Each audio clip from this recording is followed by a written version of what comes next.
Good morning everyone. So next topic जो हम पढ़ेंगे उसका क्या नाम है आपका? Polymerase chain reaction. ठीक है। तो देखो, जब भी हम पीसीआर की बात करते हैं, so it is a technique for amplification of DNA. ठीक है। बेसिक अगर हम पीसीआर की बात करें तो हम क्या बोलते हैं? अगर हमें डीएनए की कॉपीज बनानी है फॉर एम्पलीफिकेशन ऑफ डीएनए।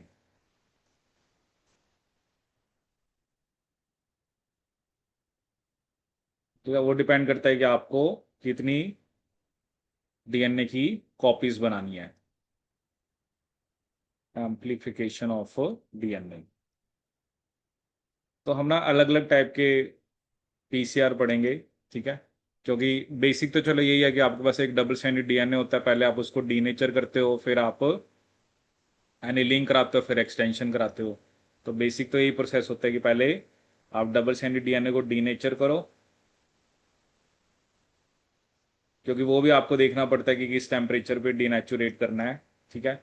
फिर आपने एनिलिंग, आपके पास प्राइमर होते हैं, उससे आपने एनिलिंग करानी है, और उसके बाद आपने एक्सटेंशन। क्योंकि इसके अंदर जो हमें पॉलीमरेज चाहिए होता है वो थर्मोस्टेबल चाहिए होता है। ठीक है। क्योंकि नॉर्मली क्या होता है ना, जो जो भी पीसीआर के लिए आपको जो जो भी रिक्वायरमेंट्स होते हैं उसको ना आप सब एक साथ डाल देते हो। ऐसा नहीं होता है कि आप पहले डीएनए डालते हो, डीनेचुरेशन होने के बाद प्राइमर डालते हो, ऐसा नहीं होता, सब कुछ एक साथ डाल देते हैं। तो और बेसिकली फिर आप मशीन के अंदर सेट कर देते हो जो भी आपने डीनेचुरेशन कौन से टेम्परेचर पे करवानी है, कितने टाइम के लिए करानी है, एनीलिंग कितने टाइम के लिए करानी है, एक्सटेंशन कितने टाइम के लिए करानी है, और कितनी आप साइकिल्स जो है वो डीएनए रेप्लिकेशन की करवाना चाहते हो। ठीक है।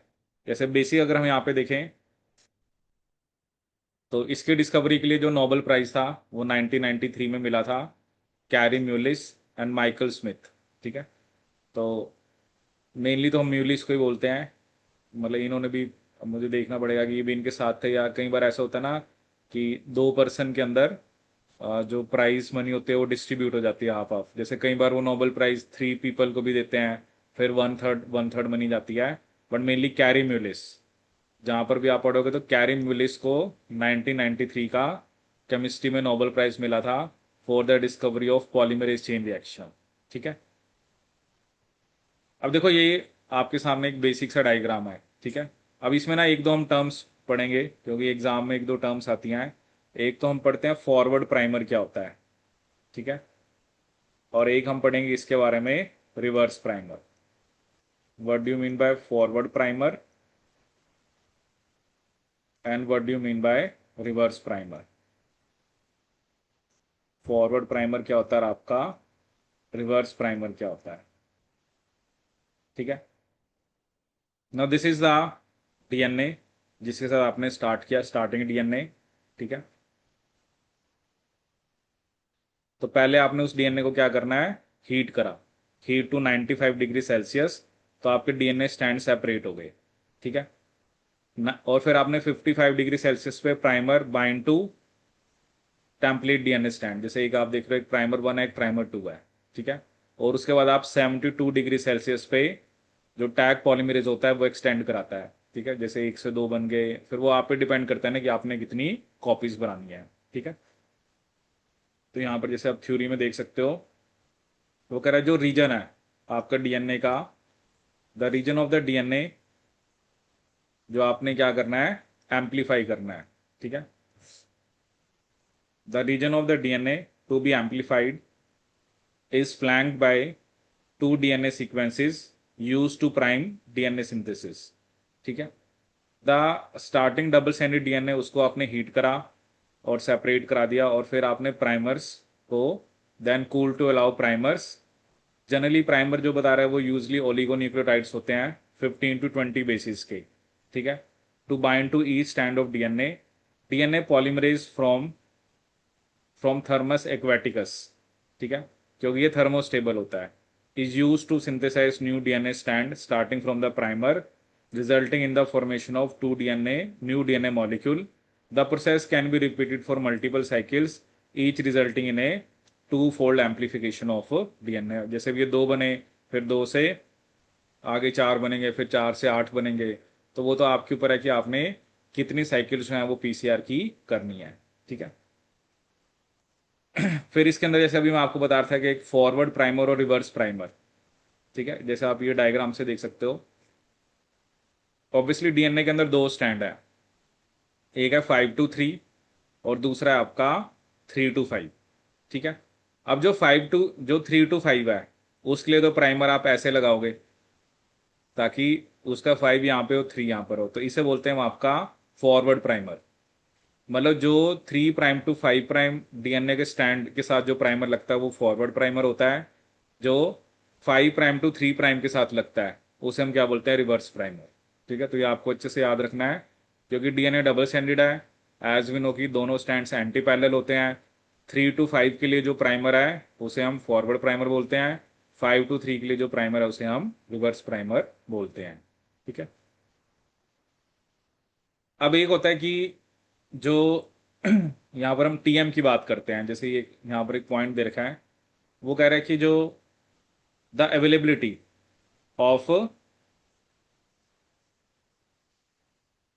exact the availability of the exact sequence of oligonucleotide allows condition for hybridization and stringency washing to be tightly controlled so that the probe will only remain hybridized when the 100% homologous to the target।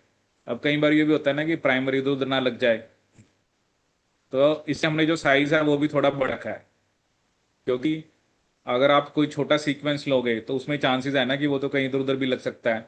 लेकिन अगर आप उसका 15 to 20 nucleotide size लेके चल रहे हो तो इसका मतलब क्या है कि वो 100% होमोलोगस होना चाहिए।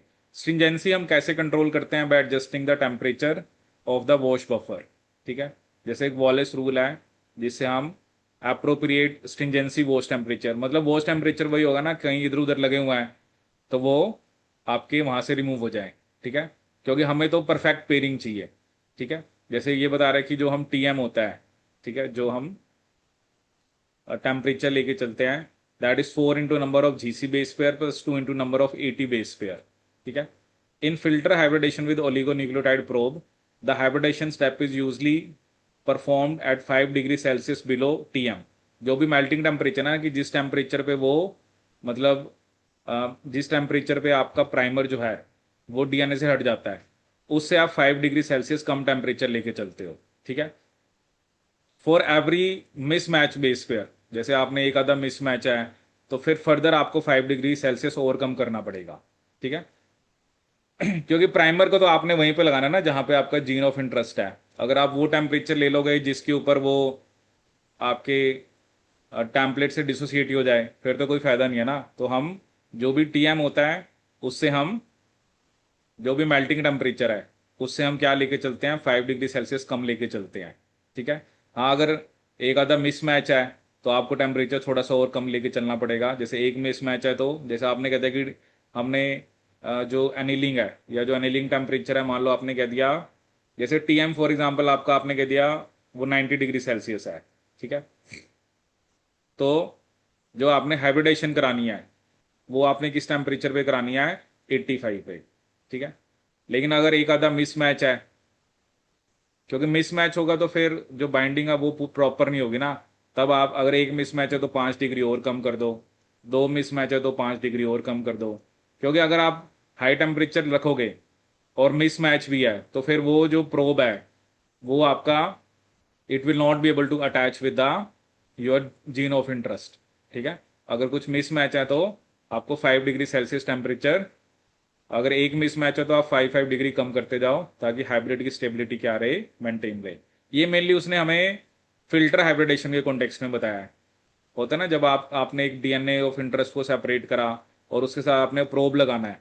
ठीक है। अगर तो वो डिपेंड करता है ना कि प्रोब अगर जीन ऑफ इंटरेस्ट के साथ पूरी कॉम्प्लीमेंटेरिटी है तो फिर आप उस हिसाब से टेम्परेचर सेट करोगे। ठीक है। लेकिन अगर परफेक्टली मैच नहीं है तो फिर आपको टेम्परेचर 5 डिग्री सेल्सियस कम करना होता है। ये मेनली उसने हमें हाइब्रिडेशन के कॉन्टेक्स्ट में बताया है, क्योंकि ये हमें आगे पढ़ेंगे अभी कि आप सदन हाइब्रिडेशन करते हो, फिल्टर हाइब्रिडेशन करते हो। ठीक है। क्योंकि वहां पर भी तो आपने यही करना होता है ना, वहां पर भी हमारा मोटिव क्या होता है कि हमें अपने अपना जीन ऑफ इंटरेस्ट को फाइंड आउट करना है, तो उसके लिए हमें प्रोब लगाना होता है। ठीक है। अब जैसे यहाँ पर ना हम पीसीआर के वर्जन्स की बात करेंगे। ये मतलब ये जो अभी मैंने आपको बताया ना, जब हम हाइब्रिडाइजेशन पढ़ेंगे तब भी इसके बारे में डिस्कस करेंगे हम। ये जो है, जैसे सबसे पहला यहाँ पर पीसीआर का नाम क्या है, इनवर्स पीसीआर। अभी आपको सिर्फ सभी पीसीआर के प्रिंसिपल के बारे में पता होना चाहिए। इनवर्स पीसीआर क्या होता है? जैसे क्या होता है, अगर आपको प्राइमर डिजाइन करना है तो जैसे आपको, ये आपका एक रीजन है नॉन सीक्वेंस का, लेकिन अभी हमने कहा कि अगर इस डीएनए को एम्पलीफाई करना है तो हमें यहाँ कहीं प्राइमर लगाना है, ठीक है। लेकिन हमें एंड्स का सीक्वेंस ही नहीं पता। अगर आपको डीएनए के एंड्स का सीक्वेंस नहीं पता तो आप प्राइमर डिजाइन नहीं कर सकते। तो हमने क्या करा, जैसे हम शॉर्ट टाइम रिस्ट्रिक्शन डाइजेशन कराते हैं, ठीक है, और उसके बाद हम सेल्फ लाइगेट करते हैं, तो हमने क्या करा, जो चीज लीनियर थी उसको सर्कुलर कर दिया, ठीक है। अब सर्कुलर करने के बाद आपने यहाँ पे कट करा। अब कट करने से क्या हुआ, जो नॉन सीक्वेंस था वो एंड्स पे चला गया, और अब आप इस डीएनए को एम्पलीफाई कर सकते हो, ठीक है। क्योंकि हमें एंड्स का सीक्वेंस नहीं पता था। अगर आपको एंड्स का सीक्वेंस नहीं पता है, बट एक known sequence region of known sequence पता है, बट वो बीच में है, तो पहले आप डीएनए को सर्कुलर करो। सर्कुलर करने के बाद जो रीजन ऑफ नॉन सीक्वेंस है वहां पे कट करो, जिससे वो सीक्वेंस एंड्स पे चला जाएगा, और अब आप प्राइमर देके डीएनए को एम्पलीफाई कर सकते हो, ठीक है। ये होता है इनवर्स पीसीआर, जिस केस में हमें वैन जो सीक्वेंस ऑफ एंड्स है वो हमें नहीं पता।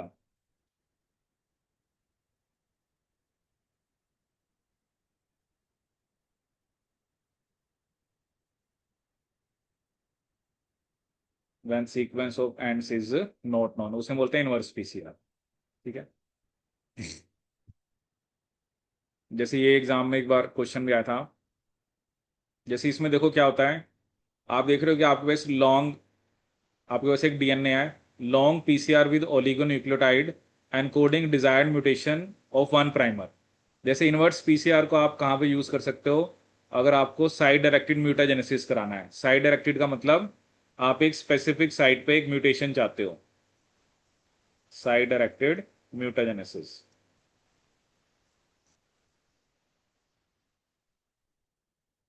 ठीक है। जैसे इसमें आप देख सकते हो, मान लो ये वो पॉइंट, यहाँ पर आपने क्या करा ना, यहाँ पर एक जो आपने प्राइमर यूज करा है उसके अंदर एक जगह पे गलत न्यूक्लियोटाइड है, ठीक है। अब मान लो आपके पास ये डीएनए बना जो म्यूटेंट है, जो नया बना है, ठीक है। अब वो कह रहा है जो म्यूटेंट होता है वो मिथाइलेटेड नहीं होता, जो नया बना है। जैसे हम नॉर्मली भी डीएनए के बारे में पढ़ते हैं ना, तो जो रेप्लिकेशन में भी हम पढ़ते हैं कि जो पुराना डीएनए होते हैं उसकी मिथाइलेशन हो जाती है, और ये हमारा ओरिजिनल है, ठीक है। हमारे पास एक एंजाइम होता है जिसका नाम होता है डीपीएन 1। डीपीएन 1 की खास बात क्या है, ये मिथाइलेटेड डीएनए को कट करता है। तो जो ओरिजिनल डीएनए था वो तो कट गया, और हमें वो वाला डीएनए मिल गया जिसके अंदर हमने म्यूटेशन इंट्रोड्यूस कर दिया, ठीक है। डीपीएन 1, डीपीएन 1 सेलेक्टिवली किसको कट करता है, it selectively cut cuts methylated DNA only. ये एग्जाम में आया भी हुआ है क्वेश्चन ना, तो आपको इनवर्स पीसीआर के बारे में याद रखना है। इनवर्स पीसीआर हम कब करते हैं, जब हमें एंड्स का सीक्वेंस नहीं पता है। और दूसरा, इनवर्स पीसीआर को आप किसके लिए कर सकते हो, साइड डायरेक्टेड म्यूटाजेनेसिस, किसके लिए कर सकते हो, साइड डायरेक्टेड म्यूटाजेनेसिस, ठीक है। दूसरा होता है एंकर्ड पीसीआर। एंकर्ड पीसीआर में क्या होता है, जैसे हमें इसमें ना एक एंड का सीक्वेंस तो पता है, जैसे मान लो आपको पता है कि इस एंड का सीक्वेंस हमें पता है, बट दूसरे एंड का हमें सीक्वेंस नहीं पता। जैसे ऑब्वियसली क्या होता है, आपके पास डीएनए डबल स्टैंडर्ड है, एक ही है एक ही है। अब आपने कहा कि मुझे इसके लिए तो प्राइमर पता है, मतलब इसका सीक्वेंस पता है, तो मैंने प्राइमर डिजाइन कर लिया, ठीक है। लेकिन इसका सीक्वेंस मुझे नहीं पता है एंड का, तो आप क्या करते हो, ऑब्वियसली क्या होगा कि जो प्राइमर है, अब वो अब ये जो डीएनए बन रहा है, ये जो डीएनए बनेगा, इसमें ऑब्वियसली वही इंफॉर्मेशन है जो इसके अंदर है, सेम ही होगा ना, क्योंकि आपके पास इस एंड के लिए तो प्राइमर है, तो ये जो डीएनए बन रहा है वो यही वाला डीएनए होगा। हम क्या करते हैं, ये जो नया डीएनए बनता है इसमें ना जी ऐड कर देते हैं, जिसे हम एंकर बोल देते हैं, कि आप बड़े सारे जी ऐड कर दो, ठीक है। अगर मैं इसके ऊपर बड़े सारे जी ऐड कर दूंगा तो क्या हुआ, अब मुझे अब मुझे एंड का सीक्वेंस जो है वो पता है क्या है, ठीक है ना, क्योंकि ये जो नया डीएनए बना है वो यही तो है, उसका सीक्वेंस यही होगा ना, जो अगर ये आपका मान लो 3 to 5 है, ठीक है, तो ये जो नया डीएनए बना है ये 5 to 3 बना है, ठीक है, और ये भी 5 to 3 है, इन दोनों में तो सेम ही इंफॉर्मेशन होगी ना, तो आपने उसमें जीजीजी ऐड कर दिया, फिर आप एक ऐसा प्राइमर बनाते हो जिसमें सीसीसी होते हैं, और फिर आपने आपने सीसी वाला करा, फिर डीएनए बना लिया। अब आप दोनों प्राइमर ऐड करो, एक प्राइमर तो हमें पहले से ही पता था, दूसरा प्राइमर हमें कौन से वाला ले लिया जिसमें हमने सीसी ऐड कर दिए, और इस तरह से आप फिर डीएनए की कॉपी बना सकते हो। पहले वाले में तो हमें दोनों एंड का सीक्वेंस नहीं पता था, बट हमारे पास एक रीजन था नॉन सीक्वेंस का बीच में, उसको पहले हमने डीएनए को सर्कुलर करा, रीजन ऑफ नॉन सीक्वेंस को हम एंड्स पे ले गए, और फिर हमने प्राइमर को डिजाइन करा। एंकर्ड पीसीआर के अंदर हमें सिर्फ एक एंड का सीक्वेंस पता है, लेकिन वही ना, आपको डीएनए तो डबल स्टैंडर्ड बनाने हैं, तो एक एंड का सीक्वेंस पता होने से कुछ नहीं होगा। तो एक एक डीएनए को जब आपने कॉपी बनानी स्टार्ट करी तो उसमें आपने पॉली जी ऐड कर दिया है, और फिर आपने एक पॉली सी वाला प्राइमर लिया, और इस तरह से आपने डीएनए की कॉपीज बनाई। इसे बोलते हैं हम एंकर्ड पीसीआर। क्या बोलते हैं? Anchored PCR. ठीक है। तीसरा होता है एसिमेट्रिक पीसीआर। तीसरा कौन सा है? Asymmetric PCR. एसिमेट्रिक पीसीआर हम किसके लिए करते हैं? अगर हमारा मोटिव है, अगर हमें डबल स्टैंडर्ड डीएनए की सिंगल स्टैंडर्ड कॉपीज बनानी है। क्या बनानी है? Single standard copies. ठीक है।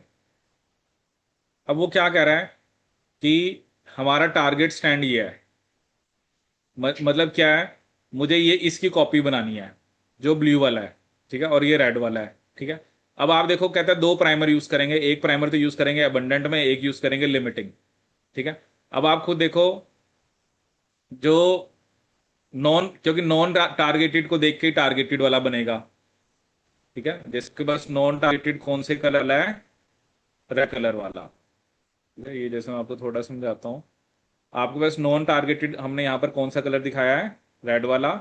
और टारगेटेड कौन सा दिखाया है? ब्लू वाला, ठीक है। अब वो कह रहा है इसके लिए प्राइमर ज्यादा है, इसके लिए प्राइमर ज्यादा है। अब होगा क्या, जैसे हम रेड वाले का, अब जैसे ये रेड वाला है, ठीक है, इसके लिए प्राइमर हमने कौन सा यूज करा? ब्लू वाला, ठीक है। अब ब्लू वाले की कॉपी बन गई। अब क्या होगा? अब ये दोबारा क्या होगा? डीनेचर होगा, क्योंकि आपको दोबारा इसकी आगे कॉपीज बनानी है। अब क्या हुआ? अब ब्लू वाले के लिए प्राइमर आपके पास है ही नहीं, तो ये सिंगल स्टैंड बन गया। अब जो रेड वाला है उसके साथ दोबारा कौन सा प्राइमर लगेगा? ब्लू वाला। रेड वाले के साथ दोबारा कौन सा प्राइमर लगेगा? ब्लू वाला। और फिर वो एम्पलीफाई हो जाएगा। अब क्या होगा? ये दोबारा डीनेचर करेगा, क्योंकि ब्लू वाला है ना, उसके लिए आपके पास प्राइमर ही नहीं है, लिमिटिंग है। तो जब भी डीएनए बन रहे हैं वो रेड वाले को देख के ही बन रहा है, बट रेड को देख के जो ब्लू बन रहा है वो ब्लू, फिर ब्लू यहां पर प्राइमर ही नहीं है, तो ऐसे ऐसे सिंगल स्टैंडर्ड कॉपीज बनती जाएंगी। सिंगल स्टैंड कॉपीज आप कैसे बना पाते हो? उसमें आपको एक एक जो प्राइमर है वो अबंडेंट लेना पड़ेगा, और वो अबंडेंट प्राइमर कौन सा होगा? जो नॉन टारगेटेड स्टैंड के लिए होगा, क्योंकि नॉन टारगेटेड को देख के तो टारगेटेड बनेगा ना, उसको देख के बना। अब क्या कि वैसे तो दोनों के लिए प्राइमर होने चाहिए, बट आप कह रहे हो कि ब्लू वाला तो प्राइमर है बट रेड वाला है ही नहीं। जब रेड वाला है ही नहीं तो वो ब्लू वाले को देख के कैसे एम्पलीफाई करेगा? तो इस तरह से आप सिंगल स्टैंडर्ड डीएनए बना पाओगे। तो एसिमेट्रिक पीसीआर का मोटिव होता है, अगर मुझे किसी डीएनए की सिंगल स्टैंड कॉपी चाहिए तो वो मैं किसकी हेल्प से बना सकता हूं? With the help of asymmetric PCR. ठीक है। देखो ये सब ना वेरिएंट्स हैं, तो मतलब एग्जाम में, चलो जैसे मैंने अभी आपको बताया, इनवर्स पीसीआर पे क्वेश्चन आ जाता है। आगे हम पढ़ेंगे रियल टाइम पीसीआर क्या होता है, आरटी पीसीआर क्या होता है। तो मैं सिर्फ आपको वेरिएंट्स बता रहा हूँ, ठीक है। इनवर्स पीसीआर क्या होता है, एंकर्ड पीसीआर क्या होता है, और एसिमेट्रिक पीसीआर क्या होता है, ठीक है। ऐसे ही होता है नेस्टेड पीसीआर, ठीक है। नेस्टेड पीसीआर क्या होता है? इसके अंदर आप two set of primers use करते हो। क्या यूज करते हो? Two set of primers. अभी तक हम क्या बात करते आ रहे थे कि सिर्फ हम एक वन साइट ऑफ प्राइमर को यूज कर रहे थे, ठीक है। इसमें क्या होता है, मान लो आपका जो टारगेट सीक्वेंस है वो तो बस ये है कि सिर्फ आपको इस सीक्वेंस को टारगेट करना है, बट इसमें हम क्या करते हैं, पहले एक जो बड़ा डीएनए है जैसे डीएनए तो बहुत बड़ा है, उसमें से आपने एक सीक्वेंस को एम्पलीफाई कर लिया, ठीक है। जैसे उसके अंदर एक ये आउट आप देख रहे हो ना, एक outer set, first outer primer set, एक यहाँ पे लगा एक यहाँ पे लगाया। तो बड़े डीएनए में से पहले आपने एक थोड़े डीएनए को एम्पलीफाई कर लिया, फिर उस थोड़े डीएनए में से आपने अपने टारगेट सीक्वेंस को एम्पलीफाई करना है। ये होता है नेस्टेड पीसीआर, ठीक है। जैसे आपके पास मान लो इतना बड़ा डीएनए है, ठीक है, और आपको सिर्फ ये वाला डीएनए चाहिए, तो वो क्या कर रहा है कि बड़े डीएनए में से पहले आप एक प्राइमर यहां लगाओ, एक प्राइमर यहां लगाओ, पहले आप थोड़ा सा ये वाला एम्पलीफाई कर लो, फिर उसमें से फिर आपने टारगेट सीक्वेंस को एम्पलीफाई करो, ठीक है। इससे ये होगा ना कि प्राइमर जो आप चाहते हो वो इधर उधर ना लगे, ठीक है ना। तो इससे आप you are increasing the chances कि आपके पास क्योंकि प्राइमर अगर इधर उधर लग गया तो जो आपको प्रोडक्ट मिलेंगे वो नॉन स्पेसिफिक होंगे। तो नेस्टेड पीसीआर के अंदर आप two set of primer use करते हो, one is outer set, other is your inner set, ठीक है।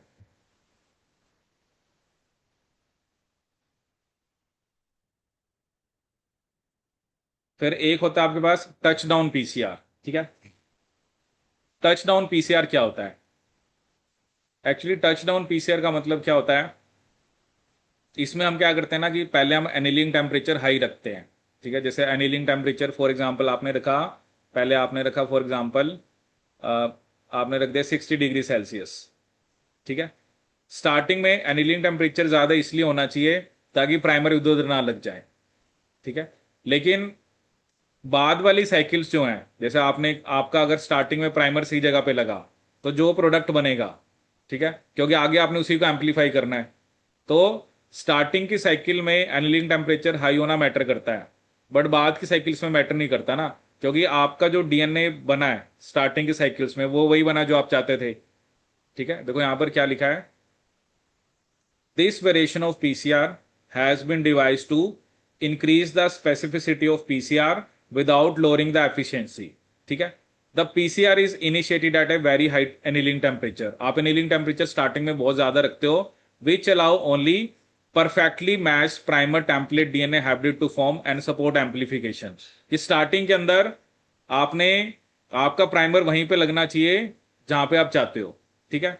फिर एनिलिंग टेम्परेचर को हम ड्रॉप करते हैं स्टेप वाइज फैशन में, जैसे आपने 60 से फिर 1 डिग्री कम कर दो, 59, 58। The logic behind this modification is as follows, the first few cycles will amplify only the target sequence, क्योंकि आपका टारगेट सीक्वेंस ही एम्पलीफाई होगा ना, क्योंकि high temperature annealing temperature starting में ज्यादा है, क्योंकि एनिलिंग टेम्परेचर ज्यादा होगा तो प्राइमर इधर उधर नहीं लगेगा, ठीक है। ये जो प्रोडक्ट्स बने हैं इनिशियल साइकिल्स के, इन्हीं से तो फर्दर आपने डीएनए बनाना है। जैसे आप देखो ना, हमने स्टार्टिंग में एक इमेज देखी थी, मान लो आपने ये डीएनए बनाया, आपके पास बड़ा डीएनए था, उसमें से आपने प्राइमर 1 और 2 लगाया तो आपने एक छोटा सा डीएनए बनाया ना। ये जो बने दो, इन्हीं से तो फिर ये दो बने, इन दो से आपने चार बनाए, इन चार से आपने 8 बनाए। तो क्या हो रहा है ना, जब मान लो आपके पास डीएनए इनिशियली तो एनिलिंग टेम्परेचर मैटर करता है, बट अब ये जो मान लो आपके पास हंड्रेड्स ऑफ डीएनए मॉलिक्यूल जो बन गया है, अब तो इन्हीं से आगे डीएनए बनना है। तो अगर आप लेटर ऑन साइकिल में एनिलिंग टेम्परेचर कम भी कर दोगे कोई फर्क नहीं पड़ेगा, क्योंकि ऑलरेडी जो डीएनए बन चुके हैं उन्हीं से नए डीएनए बनना है, और ऑलरेडी जो बने हैं वो तो सही वाले ही बने हैं। सही इसलिए बने क्योंकि हमने एनिलिंग टेम्परेचर को क्या रखा है, हाई रखा है, ठीक है। These products will be the major template for the subsequent cycle. Therefore, annealing temperature becomes less critical during the later cycle. ठीक है? Thus, the higher temperature during the initial cycle increases specificity, but lower annealing temperature during later cycle increases the efficiency without lowering the specificity. ठीक है? वो किस चीज को increase करता है? एफिशिएंसी को, without lowering the specificity, without lowering the specificity. इसे हम क्या बोलते हैं, आपका टच डाउन पीसीआर। क्या बोलते हैं? Touch down PCR. तो एक हो गया आपका, पहले हमने कौन सा पीसीआर पढ़ा, नेस्टेड, फिर हमने देखा टच डाउन, ठीक है। फिर नेक्स्ट हम कौन सा पढ़ेंगे, हॉट स्टार्ट, ठीक है। टच डाउन पीसीआर का प्रिंसिपल मैंने आपको क्या बताया, इनिशियल साइकिल्स में आप एनिलिंग टेम्परेचर को हाई रखते हो, बट फिर आप उसको स्टेप वाइज ड्रॉप करते जाते हो, क्योंकि लेटर साइकिल्स के अंदर एनिलिंग टेम्परेचर आपका मैटर नहीं करता, ठीक है। मतलब हाई एनिलिंग टेम्परेचर इतना मैटर नहीं करता।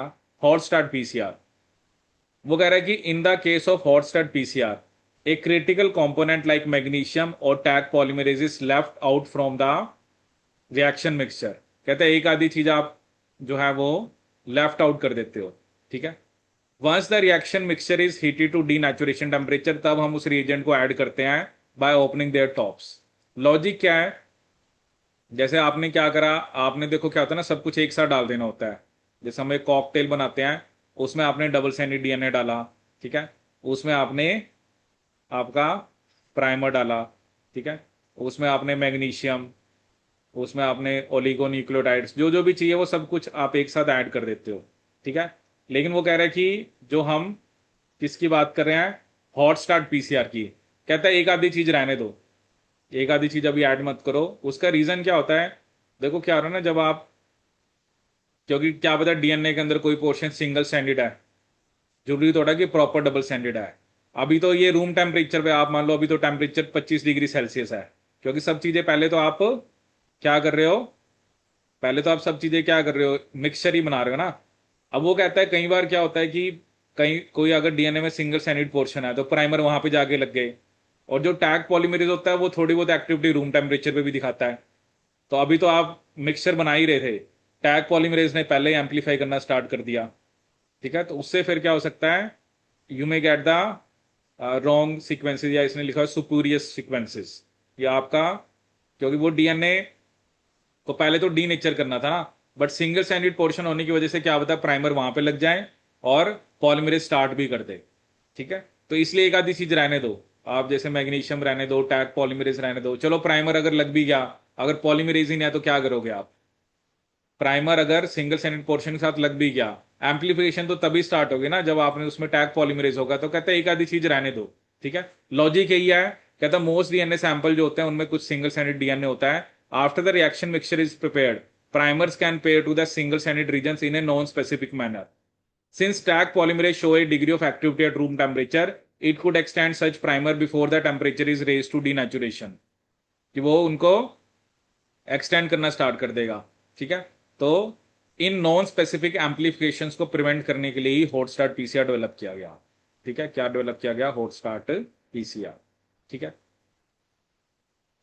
अब हम बात करेंगे रिवर्स ट्रांसक्रिप्टेज पीसीआर की, ठीक है। देखो अभी तक जो हम डिस्कस करते आए हमने क्या देखा कि हमें सिर्फ डीएनए को ही क्या करना है, एम्पलीफाई करना है, ठीक है। लेकिन आरटीपीसीआर में क्या होता है, क्योंकि आप ऐसे आरएनए को तो एम्पलीफाई नहीं करते लेकिन आप आरएनए को पहले कन्वर्ट कर लेते हो डीएनए में। जैसे हमें पता है कि जो रिवर्स ट्रांसक्रिप्टेज है वो सिंगल स्टैंडर्ड आरएनए से क्या बना सकता है, डबल स्टैंडर्ड डीएनए। क्या बना सकता है, डबल स्टैंडर्ड डीएनए, और फिर आप इसको एम्पलीफाई करते हो, ठीक है। The thermostable polymerase used in the basic PCR requires a DNA template and hence is limited to the amplification of DNA sample. There are numerous instances जिसमें हमें amplification of RNA करनी होती है, ठीक है ना। जैसे अभी देखा कोविड आया था जब, तो सब कह रहे थे ना आरटीपीसीआर की रिपोर्ट है, आरटीपीसीआर की। तो या हमें ये देखना होता है कि जैसे अभी अभी हम आगे डिस्कस करेंगे, हम एक cDNA लाइब्रेरी बनाते हैं। cDNA लाइब्रेरी का मतलब क्या होता है, आप ये देखना चाहते हो कि आपके अंदर आपके एक सेल के अंदर कितना जो आरएनए है वो डीएनए की फॉर्म में एक्सप्रेस करा है, ठीक है ना। जैसे हम ये देखना चाहते हैं ना कि एक होता है, एक तो होती है जिनोमिक लाइब्रेरी। जिनोमिक लाइब्रेरी बनाते हो आप पूरे डीएनए की, ठीक, जिसके अंदर कोडिंग डीएनए भी होता है, नॉन कोडिंग डीएनए भी होता है। बट cDNA लाइब्रेरी हम सिर्फ उस आरएनए की बनाते हैं, मतलब या उस वो लाइब्रेरी हम बनाना चाहते हैं जो डीएनए आरएनए की फॉर्म में एक्सप्रेस करा है, ठीक है। तो जिनोमिक लाइब्रेरी में तो आपके पास सारा डीएनए है इसी, बट cDNA लाइब्रेरी के अंदर आप क्या देखते हो कि जो भी सेल के अंदर जितना भी आरएनए है उसको आप पहले किस में कन्वर्ट करो, डबल स्टैंडर्ड डीएनए में। इससे हमें यह पता लगेगा कि सेल के अंदर कौन कौन सा डीएनए है जो आरएनए की फॉर्म में एक्सप्रेस करा है, ठीक है। For example, in analysis involving the differential expression of genes in tissues during development or the cloning of DNA derived from mRNA, particularly a rare mRNA, ठीक है। मतलब इसका मेन मोटिव क्या है, आप आरएनए से डीएनए बनाना चाहते हो, या आप ये स्टडी करना चाहते हो कि जैसे अब हमारे अंदर अलग अलग टिश्यू हैं, लीवर में अलग जीन्स एक्सप्रेस कर रही हैं, किडनी में अलग कर रही हैं, हार्ट में अलग कर रही हैं, तो आप देखना चाहते हो ना कि कौन कौन सी जीन्स जो हैं वो अलग अलग ऑर्गन में एक्सप्रेस कर रही हैं। In order to apply PCR methodology to the study of RNA, RNA को पहले आपको डीएनए बनाना पड़ेगा, ठीक है, with the help of the reverse transcribe to cDNA to provide the necessary DNA template for thermostable polymerase. देखो Taq polymerase तो DNA पे एक्ट करता है ना, तो पहले आप आरएनए से डीएनए बनाओगे, फिर आप उसकी कॉपीज बनाओगे, ठीक है। तो इसके लिए हमें रिवर्स ट्रांसक्रिप्शन करानी पड़ेगी और उसे हम आरटीपीसीआर बोलते हैं। जैसे कि एवियन माइलोब्लास्टोसिस वायरस और मोलिनी म्यूरिन ल्यूकीमिया वायरस, इनके रिवर्स ट्रांसक्रिप्टेज होते हैं, इनको जनरली हम यूज करते हैं डीएनए कॉपी बनाने के लिए आरएनए टेम्पलेट की, ठीक है। तो बहुत सारी स्ट्रैटेजी होती हैं जिससे हम cDNA बना सकते हैं, ठीक है। मतलब जहां पर भी आरटीपीसीआर आ गया, मतलब आपने आरएनए से डीएनए बनाया, आपने आरएनए से क्या बनाया है, डीएनए बनाया है, ठीक है।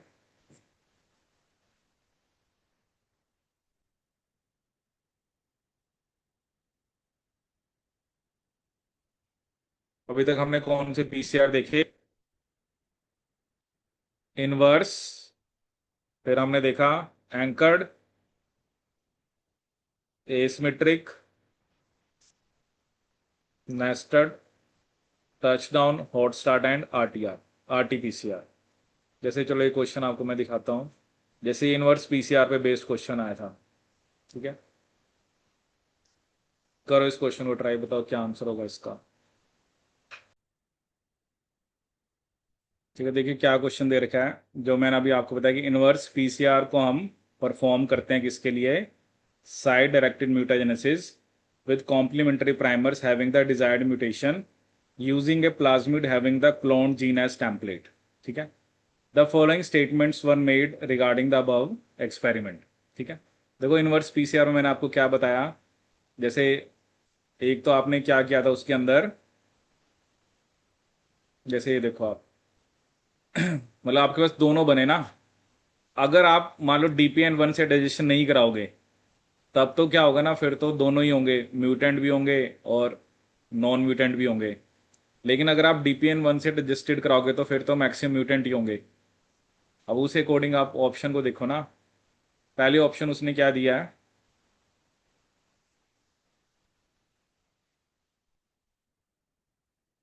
पीसीआर इज फॉलोड बाय, मतलब आपने पीसीआर कराया उसके बाद सीधा ही बैक्टीरियल सेल की ट्रांसफॉर्मेशन करा दी, ठीक है। A large number of the transformants will have the wild type gene, ये सही है, क्योंकि इसमें आपने DPN1 से डाइजेशन नहीं कराया ना। तो अगर आप DPN1 से डाइजेशन के बिना ही सीधा ट्रांसफॉर्मेशन कराओगे तो वाइल्ड टाइप भी होंगे, म्यूटेंट भी होंगे। मतलब लार्ज नंबर लिखा ना उसने, ऐसा तो मतलब या तो इक्वली होंगे या जो भी होगा, but large number of transformants के अंदर वाइल्ड टाइप होगा। लेकिन अगर आपने DPN1 से ट्रीट करा दिया और उसके बाद ट्रांसफॉर्मेशन कराई, अब DPN1 ने तो क्या करा, जो तो वाइल्ड टाइप था उसको तो कट ही कर दिया, तो most of the transformant will have the mutant gene, ये भी सही है। फिर उसने लिखा कि PCR is followed by transformation of bacterial cell by the reaction mixture, none of the transformants will have the mutant gene, ये तो गलत है, क्योंकि म्यूटेंट तो बनाई है ना, कराई किस लिए आपने ये पीसीआर, ताकि आपके पास म्यूटेंट वाले जो डीएनए है वो बने। कहता है पीसीआर मिक्सचर को आपने DPN1 से डाइजेस्ट कराया और ट्रांसफॉर्म कराया बैक्टीरियल सेल को, half of the transformants, half थोड़ा होंगे, मतलब मैक्सिमम म्यूटेंट वाले ही होंगे, क्योंकि आपने वाइल्ड टाइप वाले को तो कट ही करा दिया ना, क्या पता चलो एक दो रह भी गए होंगे, नहीं कट कर पाए, बट हाफ थोड़ा होंगे, क्योंकि जो मिथाइलेटेड थे उसको तो DPN1 ने कट ही कर दिया। तो इसका आंसर आपका क्या बनेगा, A एंड B, ठीक है। देखो ये इसलिए बताया ना कि ऐसा क्वेश्चन आया था एग्जाम के अंदर, ठीक है, तो उसी अकॉर्डिंग मैंने आपको ये कंसेप्ट बताया, ठीक है। देखो हमने जो आपको थ्योरी बताते हैं ना, जैसा एग्जाम का ट्रेंड है या जैसे जैसे क्वेश्चन आ रहे हैं उस हिसाब से आपको बताया जाता है, ठीक है ना। तो अब वो होता है चलो कुछ नया आया तो फिर वो चीज़ें ऐड होती जाती हैं, ठीक है। अब मैंने आपको इसलिए थ्योरी बताई थी ताकि आप इस क्वेश्चन को समझ पाओ, ठीक है। चलो इसमें एक दो पीसीआर हो रहे हैं, बस उसको देख लेते हैं, फिर हमारा पीसीआर भी कंप्लीट हो जाएगा। बस आपको ना प्रिंसिपल पता होने चाहिए, जैसे आप डिफरेंट पीसीआर पढ़ रहे हो ना, अब रिवर्स ट्रांसक्रिप्शन पीसीआर का नाम आए, इसका मतलब आपने आरएनए से डीएनए बनाया है, ठीक है। अब एक होता है रियल टाइम पीसीआर, ठीक है। रियल टाइम पीसीआर में क्या होता है, आपको ना टाइम के साथ पता लगता जाएगा कि कितनी एम्पलीफिकेशन होगी है। अभी तक तो आप ऐसे कह रहे थे ना कि आपने सेट करा कि चलो जी इतनी साइकिल्स हैं और लास्ट में आपको प्रोडक्ट मिल रहा है। इसमें आपको टाइम के साथ साथ ना फ्लोरेसेंस आती है, ठीक है। जैसे ये ना दो होते हैं, एक तो होता है साइबर ग्रीन, ठीक है। साइबर ग्रीन क्या होता है कि एक तरह से ये यू कैन से कि डाई है जो डबल स्टैंडर्ड डीएनए से लगती है। अब जितना ज्यादा डबल स्टैंडर्ड डीएनए बना होगा तो मतलब उतना ज्यादा आपका जैसे साइबर ग्रीन लगेगा, ठीक है। और तो उससे आपको पता लगेगा कितनी कॉपीज बन चुकी हैं, ठीक है। एक होता है आपका टैकमैन एसे। टैकमैन एसे में क्या होता है, इसमें ना हम एक प्रोब यूज करते हैं। उसमें एक क्वेंचर होता है, एक फ्लोरोफोर होता है। फ्लोरोफोर वो होता है जो लाइट देता है, क्वेंचर होता है जो लाइट को लेता है, ठीक है। बट जैसे जैसे वो प्राइमर एक्सटेंड होता है ना, तो उसके बाद ये जो प्रोब है ना इसका ये डिग्रेड होना स्टार्ट हो जाता है। जब प्रोब डिग्रेड होता है तो क्या होता है, फ्लोरोफोर अलग हो जाता है, क्वेंचर अलग हो जाता है, जिसकी वजह से आपके पास लाइट आती है। तो जितनी इंटेंसिटी लाइट की ज्यादा आ रही होगी, इसका मतलब उतनी ज्यादा डीएनए की कॉपीज बन चुकी हैं, ठीक है। एक और डायग्राम इसका दिखा रखा है, यहां से आप देख सकते हो। इसे बोलते हैं टैकमैन प्रोब। इसमें एक फ्लोरोफोर है, एक क्वेंचर है। जब तक फ्लोरोफोर और क्वेंचर पास पास है, जैसे इससे लाइट तो आ रही है बट उसको क्वेंचर ले रहा है, तो आपको कोई लाइट देखने को नहीं मिल रही। लेकिन जैसे ही प्राइमर, आप देख रहे हो ना पॉलीमराइजेशन हो रही है, उसके बाद क्या होता है, प्रोब डिस्प्लेस हो जाता है। क्योंकि प्राइमर ने तो आगे जाना है ना, अपना डीएनए बनाना है, तो प्रोब डिस्प्लेस हो जाता है और क्लीव हो जाता है। अब ये फ्लोरोफोर अलग हो गया, क्वेंचर अलग हो गया। अब क्या हो रहा है, अब फ्लोरेसेंस आ रही है। तो जितनी ज्यादा फ्लोरेसेंस आएगी, इसका मतलब उतनी ज्यादा डीएनए की कॉपीज बन चुकी हैं। इसे बोलते हैं रियल टाइम पीसीआर। कि विद टाइम आपको पता लगता रहेगा, जैसे यहाँ पे देखो ये भी बता रखा है, या दिखा रखे ना cycle number, fluorescence fluorescence fluorescence. तो रियल टाइम का मतलब इट इज ए क्वांटिटेटिव।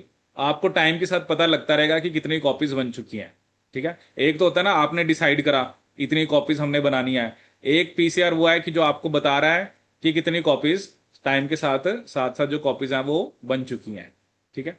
तो एक साइबर ग्रीन होता है, एक टैकमैन सिस्टम होता है, ठीक है।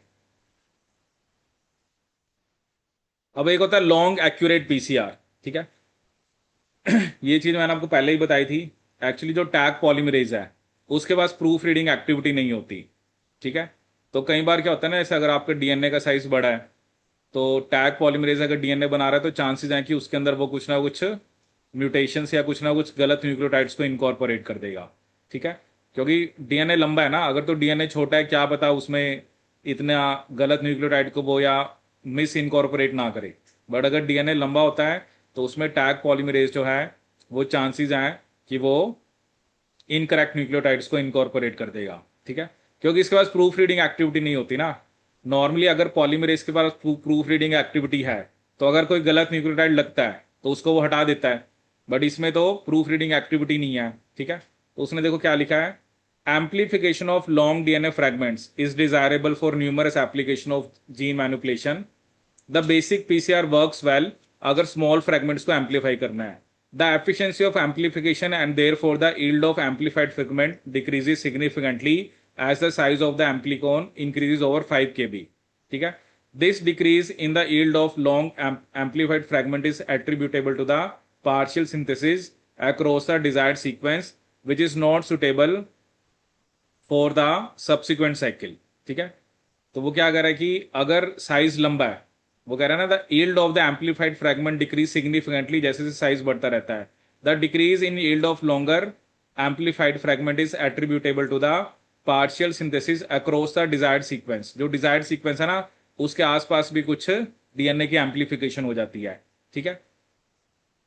So Barnes and Chang examined the factor affecting the thermostable polymerization across larger region of DNA and identified, उन्होंने कुछ key variables को identify करा। Most significant of this was the absence of proofreading activity, क्योंकि tag polymerase के पास proof reading activity है ही नहीं। प्रिजम्बली when the tag polymerase miss incorporates DNP, जैसे उसने गलत न्यूक्लियोटाइड लगा दिया, एक तो सब्सिक्वेंट एक्सटेंशन या तो स्लोली प्रोसीड होती है या रुक जाती है। जैसे लगाना तो उसको ए के सामने टी चाहिए था, बट ए के सामने गलती से सी लगा दिया, तो या तो वहीं पर रुक जाएगी या वो स्लो हो जाती है। To over this to overcome this problem फिर हमने दूसरे थर्मोस्टेबल पॉलीमरेज को आइडेंटिफाई करा जिनके पास प्रूफ रीडिंग एक्टिविटी हो, ठीक है। ये मैंने आपको पहले ही बताए थे, जैसे ये सारे जो हमें थर्मोटका मैरिटमा से मिलता है। फिर हमारे पास पायरोकोकस स्पीशीज, थर्मोकोकस लिटोरालिस, पायरोकोकस फ्यूरोसस, पायरोकोकस वोजियाई, ये जितने भी डीएनए पॉलीमरेज हैं और जो इन बैक्टीरिया से मिलते हैं। देखो क्या है ना, हमें पीसीआर के लिए पॉलीमरेज तो थर्मोस्टेबल ही चाहिए। टैग पॉलीमरेज थर्मोस्टेबल तो था, बट उसके पास प्रूफ रीडिंग एक्टिविटी नहीं थी। तो हमारी रिक्वायरमेंट क्या थी कि हमें वो पॉलीमरेज चाहिए जो थर्मोस्टेबल भी हो और साथ में उसके पास प्रूफ रीडिंग एक्टिविटी भी हो। तो बाद में साइंटिस्ट ने कुछ दूसरे थर्मोस्टेबल डीएनए पॉलीमरेज को आइडेंटिफाई करा विद प्रूफ रीडिंग एक्टिविटी। ठीक है। फिर एक हमारे पास होता है मल्टीप्लेक्स। मल्टीप्लेक्स में क्या होता है, मतलब आप मल्टीपल प्राइमर दे सकते हो। ठीक है ना। मल्टीप्लेक्स पीसीआर में क्या होता है, आप जैसे you want to amplify multiple DNA at the same time, तो आप मल्टीपल सेट ऑफ प्राइमर इसके अंदर देते हो। और मल्टीपल, क्योंकि क्या है ना, प्राइमर तो स्पेसिफिक है अपने डीएनए के लिए। ऐसा थोड़ा है कि प्राइमर कहीं भी जाके लग जाएगा। जैसे यहाँ पर 4 स्ट्रेन दिखा रखी हैं, ठीक है, तो चारों स्ट्रेन का अलग अलग सीक्वेंस है, तो आपने मल्टीपल सेट ऑफ प्राइमर दिए, और जो जो प्राइमर है वो अपने ही जो कॉम्प्लीमेंट्री डीएनए होगा वहीं पे अटैच होंगे, और इस तरह से आप मल्टीपल डीएनए को सेम टाइम पे एम्पलीफाई करा सकते हो। इसे हम क्या बोलते हैं, आपका मल्टीप्लेक्स पीसीआर। ठीक है। फिर एक होता है लैम्प। लैम्प की फुल फॉर्म क्या है, लूप मेडिएटेड आइसोथर्मल एम्पलीफिकेशन। ठीक है। ये थोड़ी सी ओवर एडवांस टेक्निक है। इसमें क्या होता है ना, आप एक ही टेम्परेचर पे करते हो एम्पलीफिकेशन ना। जैसे उसमें तो पहले आप डीनेचुरेशन कर रहे थे, वो टेम्परेचर 95 था, एनिलिंग टेम्परेचर आपने अलग लिया, एक्सटेंशन टेम्परेचर आपने अलग लिया। ये एक न्यूक्लिक एसिड एम्पलीफिकेशन टेक्निक है जो पीसीआर की सिमिलर है, बट इट एम्पलीफाइज डीएनए और RNA at a constant temperature, making it simpler, और ये पीसीआर से फास्टर होता है। It is also more cost effective as it doesn't require expensive thermal cycler. इसमें आपको कोई टेम्परेचर वगैरह नहीं देना होता। LAMP is highly specific due to the use of multiple primer, and it can be easily detected through various method including visual observation. ठीक है। वही ना, अगर आप ऐसे फाइंड आउट करने बैठोगे ना तो आपको तो दुनिया भर के पीसीआर मिल जाएंगे, क्योंकि वही है ना जो एक बेसिक सी टेक्निक है, अकॉर्डिंग टू द नीड। अब इसमें क्या है, इस जो लैंप है, मतलब है ये पीसीआर के सिमिलर ही होता है, इसका काम भी डीएनए को एम्पलीफाई करना है, बट इसमें आप एम्पलीफिकेशन एक टेम्परेचर पे करा रहे हो। इसमें आप वो नहीं कर रहे, पहले डीनेचुरेशन कर रहे, अनिलिंग नहीं कर रहे, तो एक ही टेम्परेचर पे आप एम्पलीफिकेशन कराते हो। और ये कॉस्ट इफेक्टिव होता है क्योंकि इसके अंदर आपको एक्सपेंसिव थर्मल साइक्लर नहीं चाहिए। ठीक है। बाकी वो देखना पड़ेगा कि किस टाइप के डीएनए के लिए ये एम्पलीफिकेशन हम यूज कर सकते हैं, क्या साइज होता है, फिर वो तो देखो क्या होता है ना, वो टेक्निक की स्पेसिफिसिटी पे चला जाता है। हमने सिर्फ बेसिक पढ़ा है, हमने सिर्फ वेरिएंट्स पढ़े हैं कि आपका इनवर्स पीसीआर क्या होता है, एंकर्ड पीसीआर क्या होता है, एसिमेट्रिक पीसीआर क्या होता है, हमने सिर्फ वेरिएंट पढ़े हैं ना। जैसे अभी हमने देखा, अगर हमें डीएनए की सिंगल स्ट्रैंड कॉपी चाहिए, तो हमने दो प्राइमर में से एक प्राइमर ज्यादा यूज करना है, कम यूज करना है, उससे आपको सिंगल स्ट्रैंड डीएनए मिल जाएगा। ठीक है। बेसिक पीसीआर तो एम्पलीफिकेशन की बात होती है, but the thing is that की अकॉर्डिंग टू द नीड, या जो भी आप कोई भी टेक्निक होते हैं ना, उसके अंदर वही है कि कुछ ना कुछ वो चेंजेस करते रहते हैं ताकि रिजल्ट एक तो जल्दी आए। वही है ना। अब जैसे ये बता रहे हैं कि इसके अंदर रिजल्ट फास्टर आता है। एक होता है कि आपको पता है कि जैसे अब आरटीपीसीआर होता था कोविड के टाइम में, तो उसकी रिपोर्ट आपको इतने आवर्स के बाद मिलेगी, क्योंकि पहले आरएनए से डीएनए बनाना पड़ेगा, फिर उसको चेक करना पड़ेगा, फिर उसमें तो टाइम लगता है ना। बट अगर कोई ऐसी टेक्निक हो जिसमें हम जल्दी कर पाएं, और क्योंकि होता रहता है ना, ऐसे रिसर्च चलती रहती है कि आपने किसी डिजीज को आइडेंटिफाई करना है, तो कैसे हम उसको जल्दी आइडेंटिफाई आइडेंटिफाई कर पाए। ठीक है। और उससे फिर हमारे पास रिजल्ट क्या आएगा, आपका फास्टर। ठीक है। तो एक क्वेश्चन जैसे मैंने आपको कराया, अब जैसे ये क्वेश्चन आप ट्राई करना, वही है ना कि इसमें आपको वही होगा, जैसे एक मैंने आपको फॉरवर्ड और रिवर्स प्राइमर का कंसेप्ट बताया। ऐसे क्वेश्चन आते हैं, जैसे वो आपको डीएनए का सीक्वेंस देगा, और फिर आप देखो उसमें से कौन सा फॉरवर्ड यूज करोगे, कौन सा रिवर्स यूज करोगे। ठीक है। ऐसे क्वेश्चन आते हैं। जैसे इसमें भी आपको डीएनए का सीक्वेंस दे दिया, आप प्राइमर चूज करो। ऑब्वियसली अगर आपको एक डीएनए एक सीक्वेंस पता है तो आप दूसरा सीक्वेंस लिख सकते हो। ठीक है। और उसके अकॉर्डिंग आप प्राइमर चूज कर सकते हो, कर ही सकते हैं ना, क्योंकि हमें डीएनए का एक का सीक्वेंस पता है तो आप दूसरे का सीक्वेंस लिख सकते हो। ठीक है। तो ऐसे क्वेश्चन आते हैं पेपर के अंदर ना। जैसे इसमें भी आपको एक सीक्वेंस दिया हुआ है और फिर आपको उसके लिए क्या चूज करना है, प्राइमर चूज करने हैं। ठीक है, इस बार भी आया था ऐसा क्वेश्चन, वो भी चलो मैं इसमें ऐड कर दूंगा। ठीक है, तो ये थोड़ा सा ना आपको, एक तो मैंने आपको फॉरवर्ड और रिवर्स प्राइमर का कंसेप्ट बता दिया। फॉरवर्ड प्राइमर कौन से स्टैंड के लिए होता है, 3 to 5 के लिए, क्योंकि वो 5 to 3 उधर लगेगा, और रिवर्स उसके लिए होता है 5 to 3 के लिए। ठीक है, तो इनको आप थोड़ा आराम से करना, क्वेश्चन को समझना कि, क्योंकि थोड़ा सा आपको you need to be quick, कि they will give you a sequence and you have to find out the primers, that's it. ठीक है, तो बहुत सारे इस बार भी एक क्वेश्चन आया हुआ था जो December 25 के अंदर, वो भी मैं इसमें ऐड कर दूंगा। ठीक है, मतलब यह है कि पीसीआर के अंदर, जैसे अब इनवर्स के लिए, अब जिसको ये DPN1 नहीं पता, तो वो फिर इस टाइप का क्वेश्चन नहीं कर सकता ना। ठीक है, तो स्पेसिफिकली मैंने इसलिए आपको ये इसलिए बताया क्योंकि ये पेपर में क्वेश्चन आया था। ठीक है, बाकी क्वेश्चन क्या आएंगे, they will simply give you a sequence and they will ask you कि इसके प्राइमर्स बताओ। इफ आई, अगर मुझे एक सीक्वेंस पता है तो मैं दूसरा सीक्वेंस भी लिख सकता हूँ, और फिर आपको पता है कि प्राइमर्स तो आपने एंड्स के लिए बनाने हैं, तो वो आप प्राइमर्स डिजाइन कर सकते हो। ठीक है, तो ये हो गया आपका पॉलीमरेज चेन रिएक्शन कंप्लीट।